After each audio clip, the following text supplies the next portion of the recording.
Mr. East, we have a problem. It's really exciting because when you're watching TV, usually you're at home in your house and don't get to see it with an audience. So this is exciting that we get to see what the audience is responding to the show instead of, reading tweets or hearing about it the next morning. It's finally time for me to leave.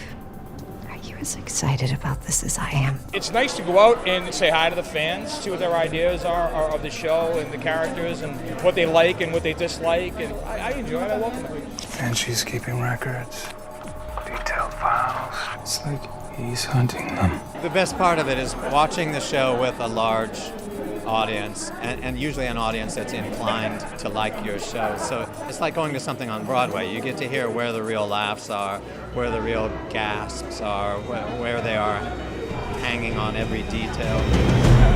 That sort of thing, it's a lot of fun. Well, we've always said we have the best cast on TV, and we say it just keeps getting better every year. Amy Acker came onto the show the first season finale very memorably, and Sarah came on last year in an episode that I directed. They're two actors who we both really wanted to work with over the years. Well, I'm really excited to be part of it. I love the show. My husband was on the show before I was, so I had been watching it from the beginning. By the time you figure out what's really happening, I'll have transcended this reality. Right now I'm in communication with the machine, and basically I know everything there is to know. I think I'm kind of unstoppable with that. Why does your transcendence require your imprisonment in this facility? She has a plan. In the narrative, she's a big problem. In the business sense, she's the best thing, since sliced bread. It's so great to have a thrilling villain come onto the show. The guy's a chameleon. Organized, efficient, sociopathic. Not that there's anything wrong with that. Shaw is very much still kind of, I feel, circling Reese and Finch. She's almost like a shark. It's like she's in, but not quite. She wants to be kept on the outskirts of things. She hasn't quite committed, Why don't we just take him out now? Just because he's a stalker doesn't mean he's a killer, Miss Shaw. Her motto would be shoot to kill. That's in everything she does. I think I look good. You look fine, Shaw.